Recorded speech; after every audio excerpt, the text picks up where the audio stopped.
Okay, this is Snapcast episode 4, and we have some simple things to talk about. We're just going to talk about the Impossible Project camera that they're releasing, and a news article about a bad photographer in England, and then a book that I got, a photo book of my trip from Colorado. So let's get into this. Episode 4. Roll the thing! A new snap. Ah.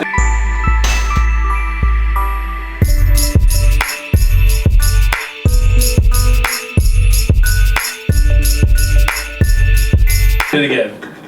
Episode 4. A new snap.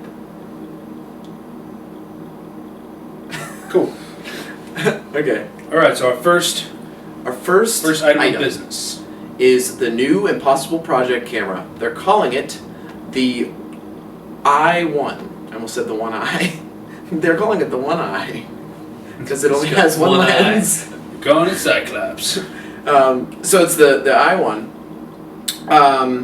There was an article talking about it where they brought up the point that there's been sort of an increase in popularity for instant photography, and it's very accurate. People have been really getting into the sort of nostalgia factor. They like old Polaroids. Even they talk about the Fujifilm camera and how that was really a big item for gifts and stuff. But then they kind of digress into this article about the new camera, and talk about the form factor being that it's sort of like a pyramid looking shape.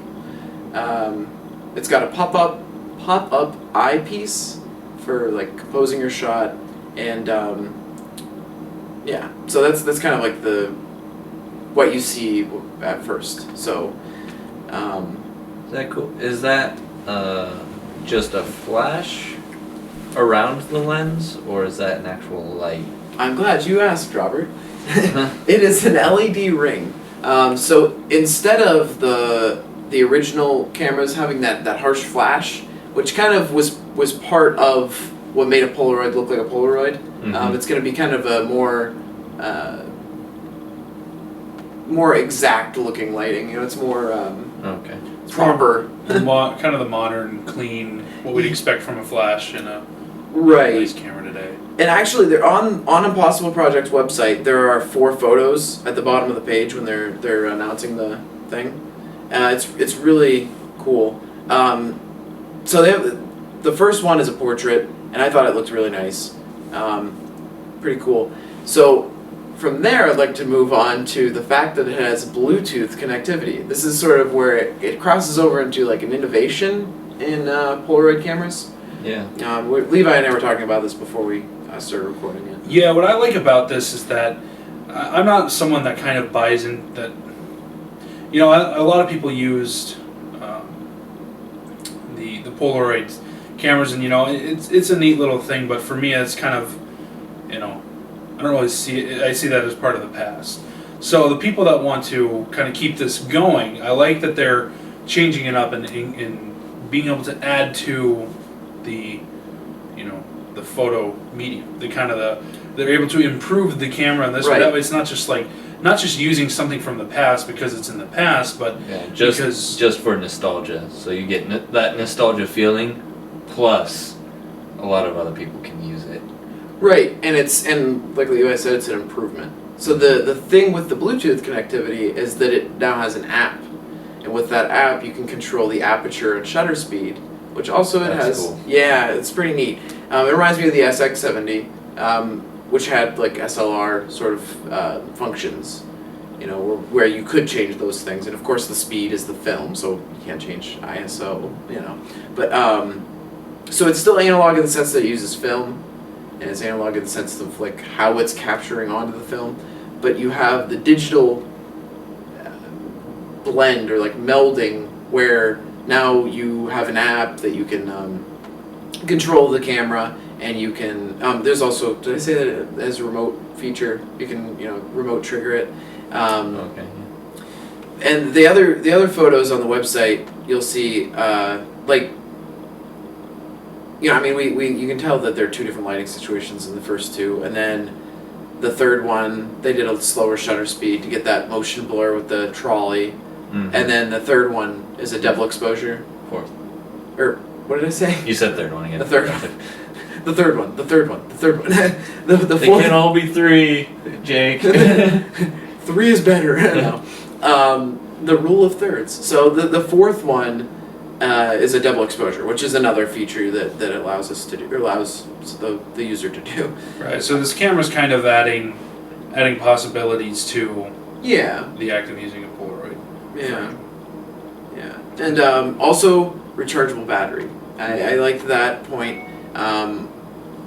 With the old cameras, the battery was in the film. And so when the film would expire, like not only were the chemicals, goofy, they would go goofy and make the exposures look weird, but if the battery died, then you couldn't even use the film. So it was like, you just kind of like didn't have any option with the, well, I don't care if it looks goofy. It's like, well, you're just kind of out of luck, or Yeah, you're out of luck. Yeah, basically, in so many words. So yeah, that's the new Polaroid. Are there camera. any more pictures of the camera itself? I couldn't find any. I mean, I didn't do a ton one? of searching. I would like to see more. Yeah, I'd like to see what it looks. I 360 saw view one. of it. I don't remember where I saw it, but I did see one side view of it. Let's say, was it on the article? I don't know. Yeah. Well, I don't know. either way, that's the camera. Yeah, that's the camera. So you can pick up yours on May 10th for a cool $2.99. Which isn't that bad. It's really not when you think about it for what it is. I mean, it's if you look at it like replacing a point and shoot in a way, it's a pretty good option. It's a specialized camera. I mean, if you look at it as like, oh, it's old technology, and it's like, well, then you're gonna be frustrated about the price. But if you look at it as something you can't really do with a different camera, it's not really comparable to something else. So it's like Impossible Project kind of just had to take a stance on what the price would be and shoot for it, and it lines up with their price points on their film. Their film's like $25 a pack, so yeah. I think it's a good advancement for them to, if they're going to keep the Polaroid film going, then to create their own camera to use. Right. Do sense. something innovative with it. Okay, Like so this side view, okay. which just seems pretty much clutter free. Yeah, that's one thing they said in the article was that it's very simple. They didn't clutter it with a bunch of buttons, so it's kind of cool. Yeah. It's not a weird form factor. The front looks weird, maybe a little bit, but the side looks pretty normal for a Polaroid camera. Yeah. Cool. All right. Cool. Okay, so the next item on our list is the bad photographer. There's a do not for any photographer. So do you want to kind of take the lead on this one, Levi? Sure. So basically, the story starts when two lovely people decided to be wedded. And they responded to an advertisement on Facebook of a young lady. I don't remember her name. Chloe Johnston. Yeah, Chloe Johnston. I don't remember her name. Nobody cares. Nobody cares, Chloe. I was trying not to say her name. But she put out a Facebook ad saying, I'm a wedding photographer and I'm up and coming and I want to tell great stories, something to that effect. And so she booked this job, and they're in Britain, so she got paid £500 by this couple. It's pretty heavy, and which is $710 in US dollars. So I mean, not a terrible gig for a starting off photographer. Yeah, for one of your first gigs. Yeah, and so but the issue is that she was 45 minutes late for the wedding. Right. Had very little dialogue leading up to the wedding, and she kind of disappeared. Yeah, the bride had to try and get a hold of her the day before the wedding to confirm, and she did, but then she was 45 minutes late. It's okay, leave it. Okay. But then she was 45 minutes late for the wedding. Right. And the pictures they got back, they only got 15 pictures back. Right. And they agreed on 9 hours of work. I mean, it wasn't like it was vague terms. They agreed on the 9 hours for the 500 pounds. It was business. Mm-hmm. Yeah, so. And then the photos they got, they only got 15 photos. And then the photos they did get were terrible. Like absolutely terrible quality. Yeah. And this DJ, I'm looking at one of them right now. The DJ with his iPad is probably getting a better picture than that picture that she took. Yeah, we'd like to see that DJ's photo. Send in your photo. Hashtag DJ photo. Yeah. Now this is the kind of wedding that Weekly they should have wedding been photo. like, we're just gonna get point and shoots and put it at all the tables. Right, this is the sort of like get disposable cameras, Yeah. make a Instagram hashtag. They were obviously trying to keep it at a low budget, you know. Mhm. And basically, another thing was that she made the bride traipse through all this mud into like a wooded area to take some pictures, and the groom was unable to come because he has some sort of mobility issues, and so there was that, and then on on top of that, the bridesmaids were with her, so it's like this supposed to be this romantic moment, and it's like it's just her and her girls. It's like it probably could have made good pictures, but the pictures aren't good. Yeah, it could have made good pictures if she had an idea to include the groom in another area. Right. It's like, okay, that would have been a cool setting for you and your bridesmaids. Now let's go move on to another one with just you and your future husband. Or your husband at And that it point. ruined her dress. Yeah. Yeah. I feel like this is something that this girl, this photographer, was probably just. I don't know if this was her first gig, but this is obviously one of her first gigs that she was just starting out and was like, oh yeah, I'll be a wedding photographer, that'll be cool. But in reality, she didn't put any effort into it, probably was procrastinating all the way up until the wedding, and then was like, oh, we'll just go here. Right. And not thinking, didn't even, think through it, and just is terrible. The thing that upsets me is, how she basically, they were upset. The couple was upset, rightly so. And she's just like, well, you should have hired a professional. And because she was a student, she's not a. Supposedly now she's not a professional. At first she claims to be, basically, by saying, one direct sentence from the Facebook ad was, "Here at C. Johnston Photography, I have a passion for what I do, which showcases throughout gorgeous wedding memories I have captured." So it's like she's like trying to sell herself really strongly and saying they're gorgeous, blah blah blah, and that she has a passion for it, and then it's just kind of like she just backs out of her own word, kind of. Well, and then to me, this is the most hilarious part. The first line in the Facebook ad says, "Looking for a female, period, reliable." Is that a period? Comma. It's a comma. Okay. Looking for a female, reliable wedding photographer. First off, if you're a wedding Look no photographer, further. what does it matter what gender you are? That's Second, true. the third, Reliable. reliable. You're This is, describing yourself as reliable, and then you show up 45 minutes late. and then the third thing, wedding photographer. But no. But yeah, this is just a perfect example of what not to do if you're just starting out in the photography world. And then also, this should be a cautionary tale to people who are getting married to really look at, really research, really try and see what this person's done. Not that you shouldn't take a chance on someone that may have a smaller portfolio than another photographer. I remember there was a wedding that you were bidding on. Right. That they ended up going with another photographer Because they had a larger portfolio. because they had a larger portfolio, which they felt that Jake at the time didn't Wasn't have as big. experienced But you had done like 12 weddings at that point, right? Not on your No, own. not. I mean, but I did have experience. Right. You had done a bunch of weddings. Yeah, I as mean, a photographer. And, I did do a so, considerable amount of weddings. and you would have done fine because I know you shot a wedding a few months later and it was fantastic. Right, it was like the same exact time, and the funny part was there were a couple pictures that were like the same pose idea, and it was like you could see a very side by side comparison. That was Right. So it was the point. in that case you don't want to just not ever hire a starting photographer, but do the research. definitely do your research, and definitely. But in this case, the couple took the photographer to court and they won. So in a way, it's a happy ending for them, but not really, because you miss out on this opportunity for this really special moment in your life. Yeah, it's like when people get settlements after like their kids hurt. I mean, that may be a little bit more of an extreme case, but it's like they don't want their kid to be hurt. That's the ultimate part of it. That's the pain. It's not the money. No decent person wants the money. But they even still, they only got 605 pounds back, which is $859 US for literally all of our viewers that are watching this. And then the other thing they had an issue with was that she used the photo booth that was set up Oh yeah, I at forgot the about wedding. And they were kind of mad about that because, you know, she's supposed to be taking photos.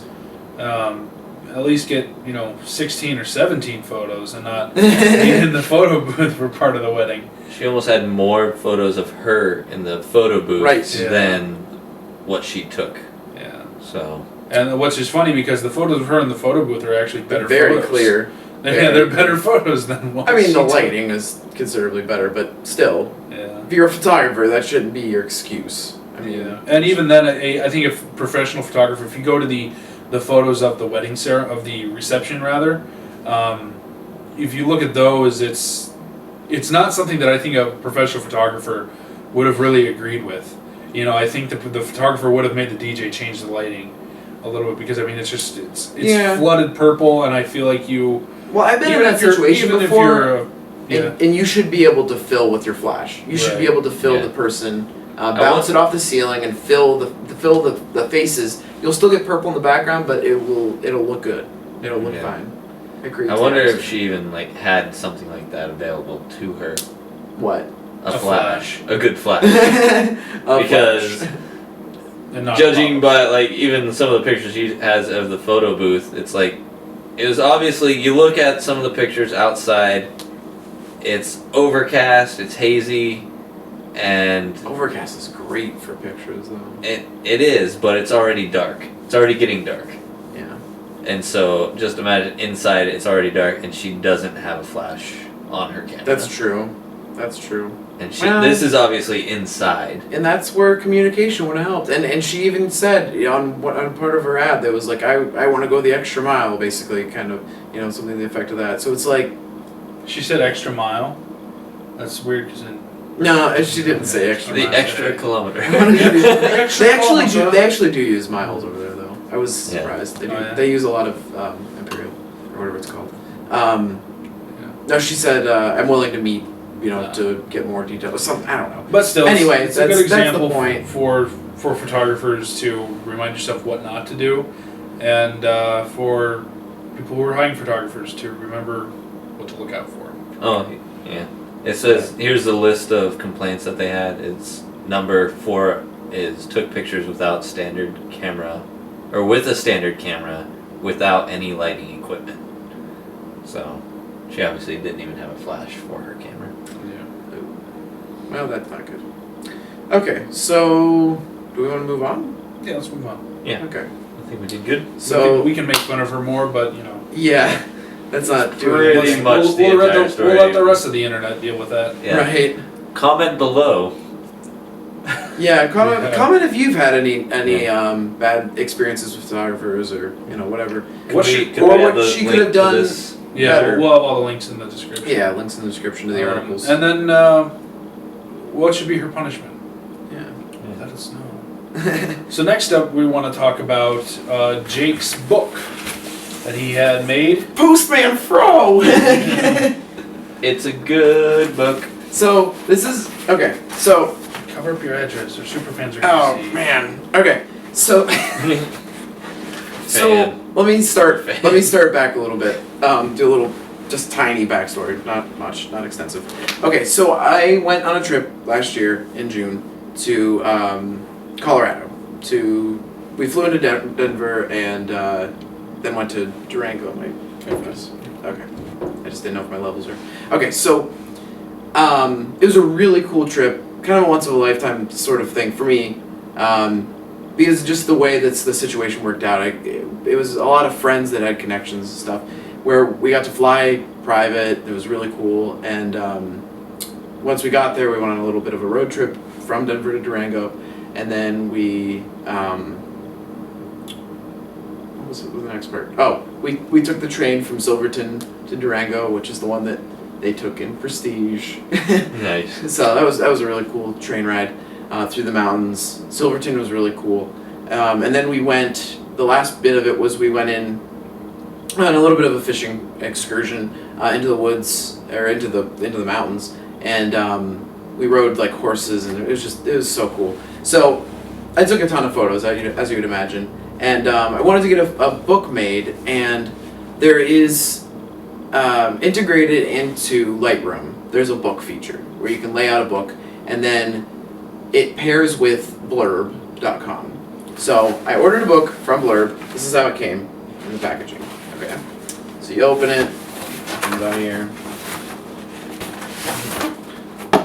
Okay. So this is. Oh, they sent me a thank you card. I didn't even see that.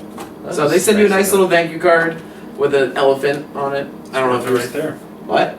It's worth the price right there. Seriously. So how much did I you pay for love this book? elephants. So how much did I pay? I paid $85 for this thing, and $8 in shipping. It's a 13 by 11 hardcover book, 56 pages.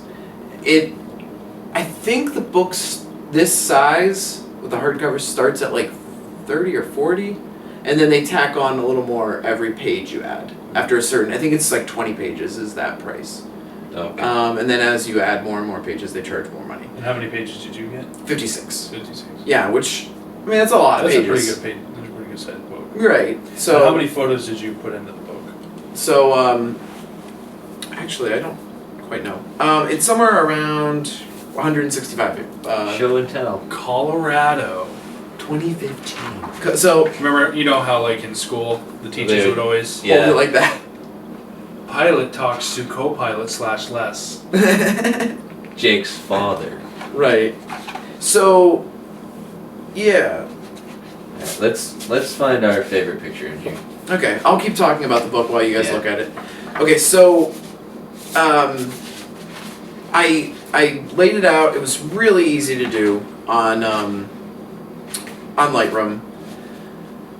I laid out the whole book. The templates are really easy to use. I ordered it on April 1st. Shipped it. They shipped it on April 7th, and I received it on April 13th. So That's pretty. I can't really complain with that. I mean, No. less than 2 weeks to get to get the book like in my hands. Less than 2 weeks. Yeah. And then what else was I gonna say? Okay, the build quality. I thought the build quality of the book is pretty nice. Yeah. It feels good. The paper feels good. The cover feels good. It feels legit. It feels like, you know, Right. a It feels real like photo. a coffee table book. Yeah, I would find this on a coffee table. Alright. I found my favorite picture. Yep, this would sit on a coffee table. Found my favorite picture that Jake took. This one right here. Yeah. Okay, we'll put that in the. We'll dump it in. I think the, we'll put each photo that we like. We'll put it Okay. Yeah, we'll dump that one in. So that one is at Avalanche Brewery or Brewing. I can't remember exactly what it was called. That was in Silverton. There was a Brewing little. company. There's like very few things in Silverton.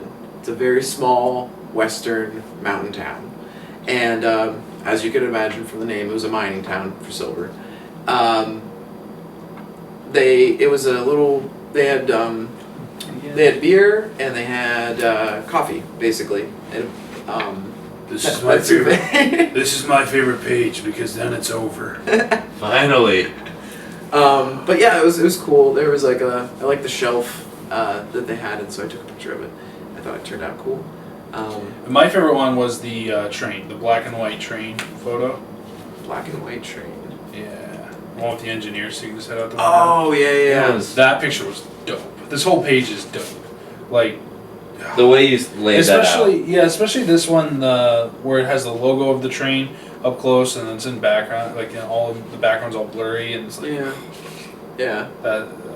this whole page I think is just really nice. The whole page, it like blends together very, very nicely. Like, you could put the Levi's jeans logo over it and be like, I'm gonna buy a pair of jeans. Like, it has nothing to do with jeans, but I'm gonna buy one. It's one of those where like doesn't, but it kind of does. Right. Yeah. You're like, yeah, Working that makes man. sense that it reminds me of jeans. Yeah.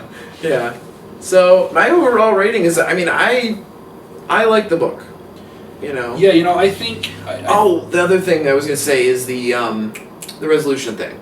yeah. So even like, okay, so in Lightroom, it told me one picture was gonna have a problem with the resolution. It popped up a little dialog box when I did it, and I hit okay, whatever. I ignored it. Then it had a little exclamation point on it the whole time. I mean, it didn't like just let me forget about it. And then when I went to finalize the book, it reminded me again, and I ignored it. So they did their job, and it turned out a little fuzzy.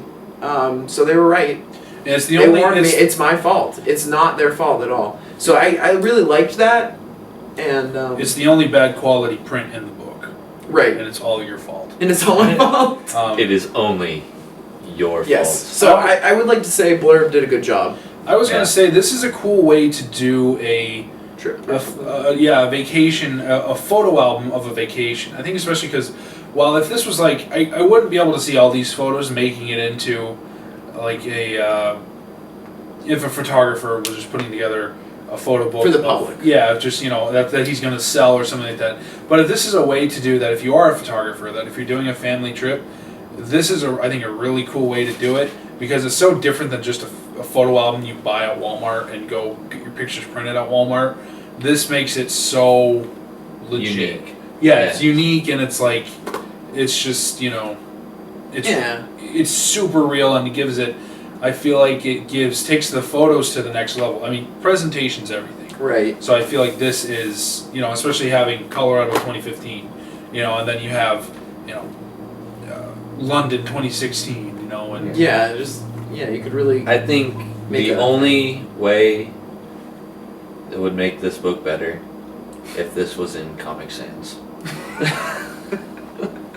It's Futura. Okay, so. Totally just kidding. yeah. So overall, I think Jake, you get a 9 out of 10 for this project, and Because of the That whole resolution blurry- picture. that blurry we're picture. That took me a whole Yeah. 10%. Next Okay. time you'll do better. So I think that's the For show. our trip to London now. I guess we're going to London this year. Levi just called it. All right, let's go somewhere different. Let's go let's go somewhere in Aruba? Africa. Oh, Let's Madagascar. go to Madagascar. Cape Egypt. Town. I've always wanted to go to Egypt. Me too. Morocco. That would be cool. Egypt kind of seems like not Sketchy. a good place to go Yeah, right now. I wouldn't go there. That's true. Go to Morocco. Morocco would be cool.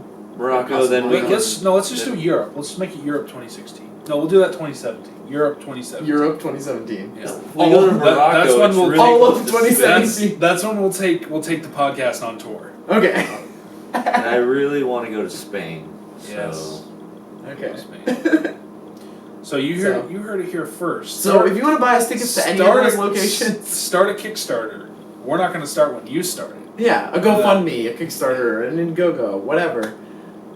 Call it like, let's take Snapcast you, to the Europe. audience, are going to make this happen. All 30 of you. I don't even know if there are 30. I think a few of those are devils. I think most of them is my parents just refreshing the page. Yeah. Okay. So do we want to all try to clap on the same Well, okay. That's Snapcast. episode 4? Thanks for watching. Ready? 1, 2, 3.